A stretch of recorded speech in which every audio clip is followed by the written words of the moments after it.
Malagkit siya. Scam yun. Pricey siya. I expected a bit more. Baba lang mata ko. Parang mali. Nag-hit na agad siya ng plateau. Dry ng skin ko, medyo magaspang. Hello guys, welcome back to my channel. This is Siege and I will be reviewing products today. So this is going to be my first episode of reviewing products. I'm gonna be reviewing a PR package that was given by my good friend Delagia. Hey, thank you so much for sending me this. And actually, this is my first time to review a product. And I don't know how to give you guys a good example. So, I think magsa-start na lang ako by trying these products out while we are filming. So, for the first time ever, I'm gonna be trying this for 7 days. So, every day ako mag-shoot. And let's see kung kakayanin ko. Pero, let's hope. So, ang mangyayari is, I'm gonna try this for 7 days. Tingnan natin kung ano yung effect, kung ano yung mga feeling kong nangyari sa mukha ko kasi ako naman yung makakakita talaga and makakahawak. Personally, sasabihin ko yun sa inyo ng honest and I'm gonna discuss what's in the product as well. Malalaman nyo kung ano yung mga epekto nun. So, sa 7 days na yun, ang mangyayari is, wala lang, gagawin ko lang kung ano yung, kung paano ko na-apply yung mga skincare and nagbasa na rin ako kung paano siya i-apply. So, let's just try it and let's see what's gonna happen to my skin after 7 days. At yung product na itatry natin today is Hada Labo Premium Whitening Water Gel. So ito siya. Ayan! So ito yung itsura niya, guys. Napakaliit lang pero feeling ko napaka-powerful ng product na to. Hindi pa siya paid promotion, guys, pero feeling ko maganda siya kasi yung mga components niya is maganda rin. Para mas makita natin yung pinaka-effect ng product, isa lang muna yung tatry ko. Before I try this one, I just want you to know, guys, na nag-patch test na ako beforehand. So, huwag kayong mag-alala, hindi tayo maa-allergy. And wala naman nangyari dito sa akin, hindi nagka-rashes. And let's see naman kung ano mangyayari sa face. And also pala, dito sa vlog na to is, so dahil daily ko siya gagawin, ito lang yung isusuot ko, ha. Ulit-ulit ko lang siyang gagamitin sa ating shoot. So, ayun pala din. Itatry ko yung mga products sa tingin ko magiging effective. So, yun lang. I'm gonna be reviewing these products so you don't have to try it as well bago kayo bumili para hindi din masaya. Okay, so let's start na. So, ganito siya, guys. Ito yung laman niya sa loob. Ayan. I don't know if kita, pero ganyan siya. So, para lang siyang tubig. Talaga. And wala din siyang amoy. Nakalagay din naman siya dito na wala siyang amoy. So try na natin. Ganito lang yung ginawa ko. Nag-spatula lang ako para hygienic naman siya. And then ito yung gagamitin ko munang night skincare ko. Ina-expect ko malagkit siya sa mukha. Pero hindi pala. Kasi nung tinry ko dito, para medyo malagkit siya. Pero nung ilagay ko na sa mukha, hindi pala. So sabi dito sa packaging, apply to face and neck. So, ganun lang pala yung ginawa ko. Naglagay lang ako ng liberal amount sa palm. And then, in-spread ko lang siya ng parang lotion. Tapos, in-spread ko na lang sa buong mukha ko. At saka sa leeg at sa batok din. And of course, dito sa ating mga tenga-tenga, sa likod ng tenga. And also pala, pag may nakita kayo sa packaging na whitens in just 7 days, scam yun. Kaya natuwa din ako dito kasi meron siyang nakalagay na brightening lang. And also to set your expectations, hindi siya instant whitening. Like, kinabukasan, sobrang puputi ka na kaagad. Kayo mag-expect ng ganun sa kahit anong product at all. And if may promises na ganun, huwag kayo maniniwala basta-basta. And nga pala, guys, sa Watsons, 309 pesos siya. So, ganito na siya kaliit sa 309 pesos. Medyo pricey siya, pero let's see kung ano naman yung effect. So, baka naman yung value for money is okay din naman. So, yun lang for our day 1. Let's see naman sa ating day 2. Alright, so hello guys! It's day 2 of trying Hada Labo Premium Whitening Water Gel. So, ito siya. Day 2 na to. So, same damit lang ang gagamitin natin all throughout the week para tipid tayo sa labada. And dito ko lang naman siya gagamitin sa shoot, which is itong white shirt na to. Ang napansin ko sa parang initial result niya is, pagkagising ko kaninang umaga, hindi na masyadong rough yung dito sa blackheads ko sa ilong. And dito sa may baba ng mata ko ay hindi na rin masyadong rough. First day pa lang yun, ha. Let's see kung ano naman ang mangyayari sa second day. As usual, ito siya. Ayan. And gagamit ulit tayo ng spatula. So, ganito karami yung ilalagay ko ulit, save sa kahapon. And gagawin ko lang siyang parang lotion. May natanggal na blackheads pagka ganun ko. And also pala, gumamit ka rin ako ng headband para mas okay yung paglalagay ko. Tapos, ang napansin ko din pala is, pagkagising ko kaninang umaga and nung mga few hours after that is medyo nag-pinkish yung cheeks ko dito. Nagiging parang ano siya, rosy cheeks. And also, yung overall skin tone ko is medyo nag-glow. Alam mo may parang something hindi ko na masabi kung ano. Pero pag nakita mo yung sarili mo sa salamin ng usual, alam mong may effect. Yung feeling na pagkatingin mo sa salamin, wow, ako ba to? Charis, yung parang yung pagkatingin mo parang may iba sa akin. Ganun yung naramdaman ko doon, nung pagtingin ko sa salamin. Tapos, first day pa lang naman siya, so let's see kung ano pa mangyayari after a few days or so. And dun sa time frame na 1 day ko pa lang nalagay, na siya, green flag na kagad for me. Sa akin kasi hindi applicable yung bedtime skincare routine kasi gabi din ako gising. So umaga ako nagtutulog. So kung nighttime skincare routine sasabihin ko, parang mali. So umaga ko siya nilalagay. And feeling ko din, yung niacinamide kasi is naka-enhance nung translucency ng aking balat. So feeling ko kaya siya nagkaroon ng ganung glow kanina. So yun lang, that concludes our day 2. Let's see sa ating next clip kung ano mangyayari sa third day. Ayan, so day 3 na tayo ng ating pagtitest sa ating water gel na ginagamit. And so far, maganda naman yung effect niya na nakikita ko sa aking mukha.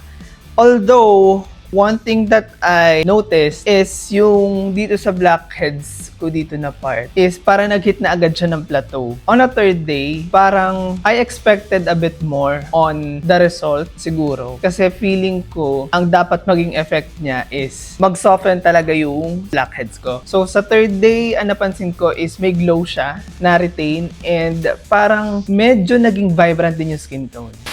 Yung niacinamide kasi is may ganung factor. So, yun lang yung parang in-expect ko dito sa product na to. So ito nga ngayon, tatry na natin ulit yung ating water gel para sa ating third day. So same amount pa rin ang ginawa ko kahapon. Ganito siya. And then spatula lang din. And then spread out. Yan, so nailagay na natin yung water gel sa ating third day experiment. And excited din ako sa fourth day kung ano mangyayari. So ito na yun, wala ko nilalagay dyan na kahit ano sa aking mukha. Kasi gusto ko ng honest review dito sa product na to.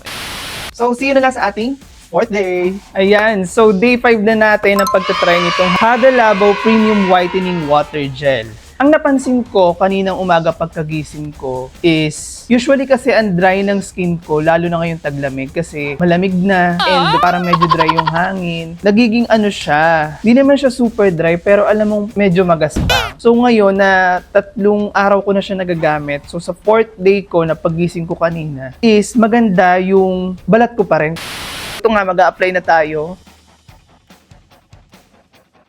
Ayan, so antayin lang natin siya matuyo. And also, just to share, yung spatula hindi siya kasama sa package. So baka maghanap kayo pag bumili kayo nito is wala siyang kasamang ganun. Pwede nyo naman siyang kamayin kung kailan naman ang gagamit.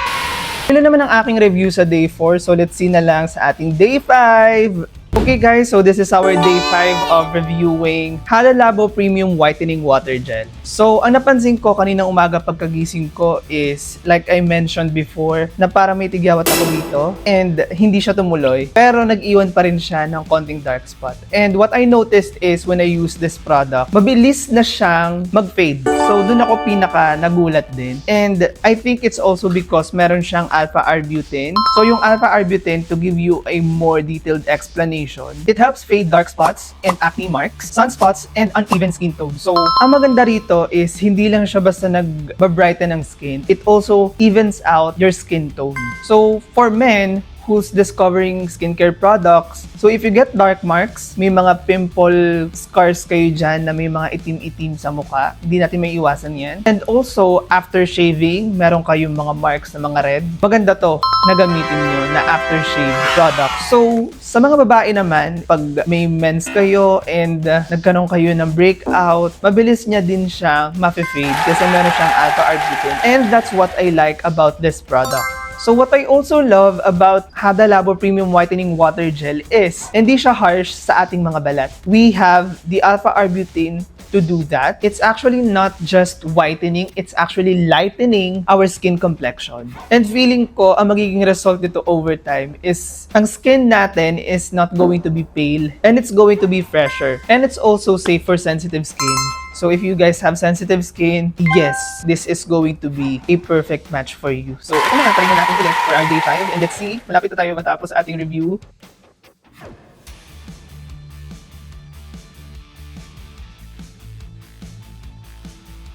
Tapos na natin yung ating day 5. Ayan, day 6 na tayo.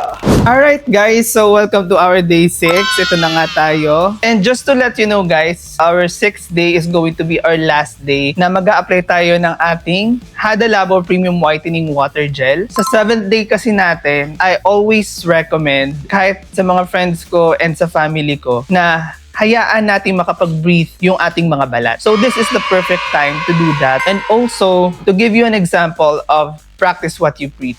So this is it. This is going to be it. Sa 7th day natin, hindi tayo mag-a-apply ng anything at all because we want to let our skin breathe. Now, this is going to be our last day na maglalagay tayo. And also, to give you guys a quick review, tapusin muna natin yung pag-apply. So, ayan, natapos na natin yung paglalagay natin. And yung review ko sa result ng paglalagay ko sa 5th day. So, pagising ko kaninang umaga, plump pa rin yung skin and consistent naman siya. And also, consistent yung paggamit natin ng water gel. And I'm seeing results. Also, to give you a quick context on what happened this week. So, lumalabas kami ni Enzo para mag-vlog and expose kami sa mga free radicals like pollution, of course, stress, and as well as sun exposure. Now, this Hada Labo Premium Whitening Water Gel has vitamin C in it. And the good thing about it is vitamin C has that benefit na antioxidant, which is very, very nice when it comes to detoxifying our skin. And I would highly recommend this for people who are exposed to a lot of stress. And also yung mga nagwo-work from home, even though di kayo lumalabas, pero meron pa ding stress. Naapektuhan din yung balat doon and how you look. So this is going to give you that brilliance that you're looking for. Ayan. I'm just so excited to give you the final results tomorrow. Yan, see you na lang sa ating day 7. Okay, so bago tayo mag-proceed sa aking final review, ito muna ang ating segment na Siege Explains. So dito sa segment na to, explain ko yung mga key ingredients nung product na na-review natin. So for our Hada Labo Premium Whitening Water Gel, meron siyang niacinamide, alpha-arbutin, and vitamin C. So dun muna tayo kay niacinamide. So si niacinamide, also known as vitamin B3, ano nga ba to? In simple terms, para siyang all-around helper sa ating mga balat. Ano nga ba ang ginagawa niya? Una, pinapapantay niya ang skin tone. Pangalawa is pinapakalma yung ating mga balat and skin irritation. And pangatlo is tumutulong siyang i-control yung oil natin sa ating mga mukha. So, kung pawisin ka or madaling mamula yung mukha nyo, niacinamide is going to be your best friend. So, parang sinabi mo sa balat mo na, wait, relax ka lang. Next naman is alpha-arbutin. So, ano nga ba to? So, targeted treatment siya para sa mga dark spots at mga peklat. Ano nga ba yung ginagawa niya? Nagbabrighten siya ng dark spots. It also evens out our skin tone. Dahan-dahan dyan pinapapantay yung kulay natin sa mga mukha. And hindi siya harsh. So, kung may mga acne marks ka and may mga discoloration ka sa balat, alpha-arbutin is going to be your best friend. Para mas madali nating maintindihan, alpha-arbutin ang taga-fade. Ang ginagawa niya is unti-unti niyang binubura yung mga mark, hindi biglaan, pero consistent. And lastly is vitamin C. Ano nga ba to? In short term, pang fresh look siya ng balat. Ano nga ba yung ginagawa niya? Una is nagbibigay siya ng healthy glow. Pangalawa is ini-improve niya yung mga dull skin, so yung mga pagod, stress, puyat. Vitamin C yung kasangga mo dyan. And lastly, tumutulong siya sa mga sun damage. Kung may mga discoloration kayo gawa ng sun damage, vitamin C yung magiging best friend yun naman dito. So kung mukha kang stressed, puyat, or haggard, vitamin C yung magpapagising ng mga balat nyo. So yung para magmumukhang fresh at buhay yung balat mo. So si Hada Labo Premium Whitening Water Gel, meron siya niacinamide, alpha-arbutin, and vitamin C. Niacinamide as taga-kalma, alpha-arbutin as taga-ayos ng muka, and vitamin C, taga-bright at taga-glow. Okay, so punta naman tayo doon sa aking product experience sa Hada Labo Premium Whitening Water Gel. So yung una napansin ko sa akin, pag gigising ako ng umaga is yung dewy look. Hindi siya oily and hindi siya malagkit, pero alam mong moisturized lang yung mukha mo. Parang healthy glow lang. So ramdam mo kagad yung hydrated skin kasi sa combo ng tatlong key ingredients natin. Kaya parang feeling ko kahit nasa labas ako and nagpapawis ako at naiinitan sa labas, parang mas buhay pa rin yung mukha ko. And also after 7 days, mas napansin kong mas pumantay yung complexion ko. So hindi pa siya ganung ka-OA kasi 7 days ko pa lang naman siya natatry. Pero dun sa 7 days na yun, feeling ko maganda na yung result na nabigay niya. So what more pa kung itry ko siya ng mas matagal? So I think this is going to be perfect for people who are busy and also yung mga lagi napupuyat kasi meron na siya mga ingredients na makakatulong sa inyo. So yung tatlo na yun, kapag pinagsama-sama mo sa isang product is very powerful na. Lalo-lalo na sa mga lalaking takot mag-try ng bedtime skincare routine or yung mga wala pang skincare routine, perfecto sa inyong gamitin. And ayun lang, natuwa naman ako sa result ng 7 days sa pagtatry ko nitong Hada Labo Premium Whitening Water Gel. And I'm just so excited na mag-try pa ng ibang products. So, kung nagustuhan nyo tong video na to, please leave a like, comment, and subscribe sa aking YouTube channel para updated pa kayo sa mga susunod kong uploads. And ready na ako sa susunod na product and I hope you guys are too. Thank you so much for watching. And once again, this is Siege, always reminding you to Siege the day. Hey!